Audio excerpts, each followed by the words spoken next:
Okay, 9.2, we are talking about sequencing some more, but we are going to focus today on specifically the arithmetic sequencing formulas.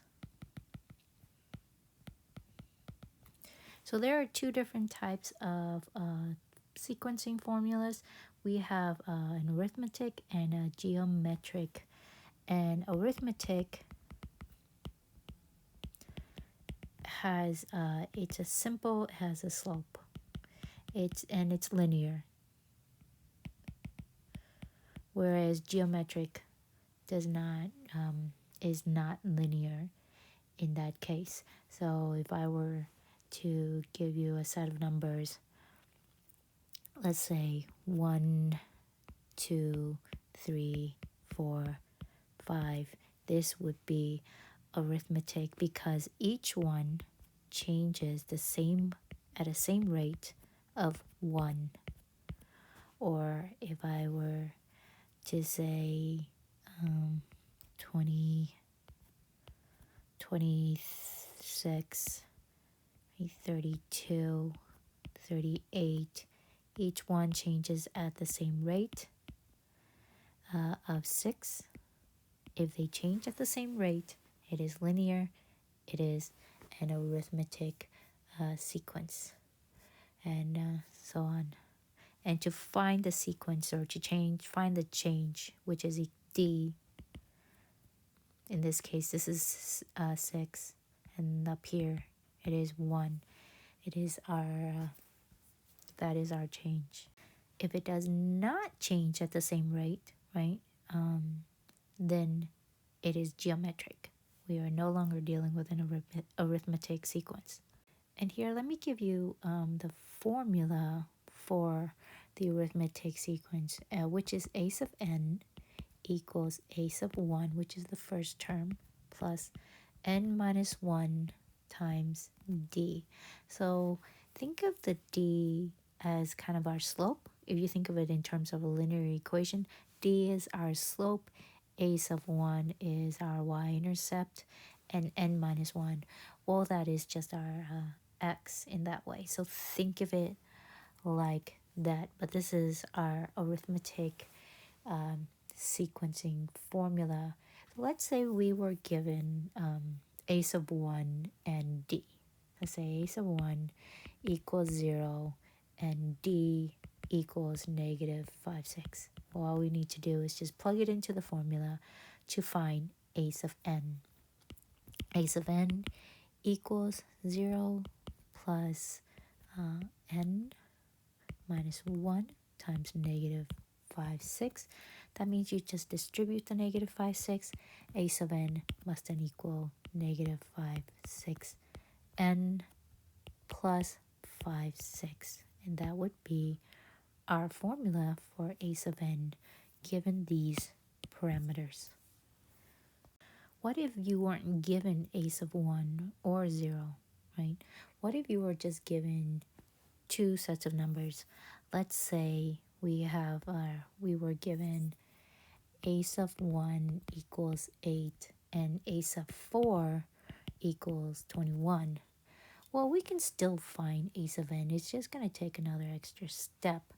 We know that a sub n equals the formula, right?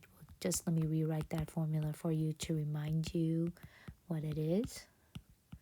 Well, here, let's take, instead of a sub n, let's use a sub 4, and we can solve for d. So here, I know a sub 4 is 21. So I'll say, okay, that's 21. I'm going to plug it into my formula. 21 must equal 8 plus n. My n here is 4, right? Because a sub n is 4. So 4 minus 1 times d. So now I just got to solve for d.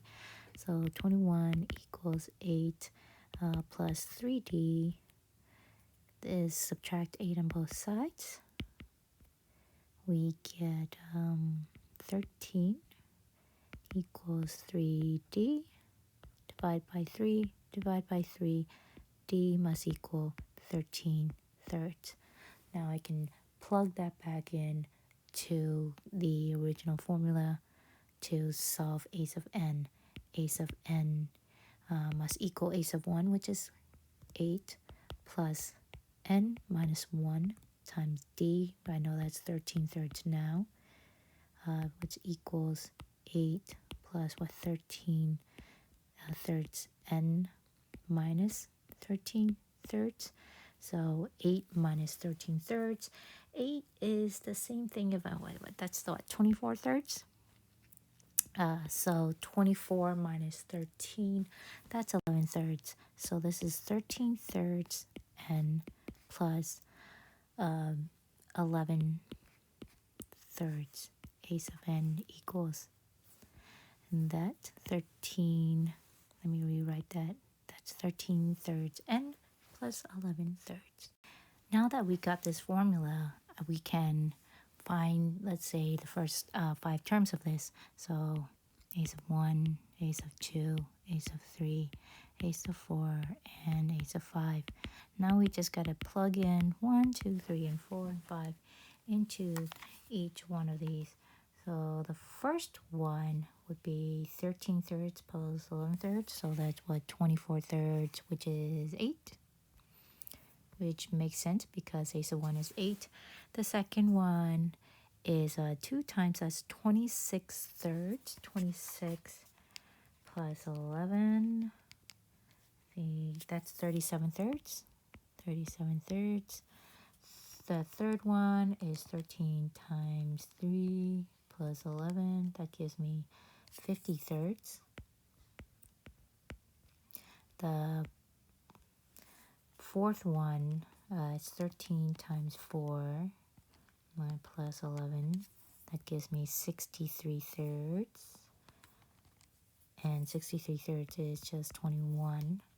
And the fifth one is 65 plus 11. That's 76 thirds. 76 thirds. Like so. Let's go over one last example. Let's say I had a sub 5 equals 4, but my a sub n plus 1 is equal to my a sub n minus 2. So I'm going to be honest with you. I'm a visual person. So when you say a sub n plus 1 equals a sub n minus 2, I don't get that in my head very well. But I already have a sub 5, right? So my a sub 5 equals 4. And it says here my a sub n plus 1 equals my a sub n plus 2. So I can get a sub 6. A sub 6 is equal to a sub n, which is a sub 5 minus 2. So then a sub 6 would be 2, right? 4 minus 2 is 2. And then if I went up, so if I did like a sub 4, well, 4 would have to be the opposite of that, right? When you have to add 2. So adding 2 onto that, you'd get 6. Because you're working backwards from the subtract 2. And then what, a sub 2 would equal 8. And so on, and so on. So here, it's easier to just start from a sub 5 and then analyze it logically in your head.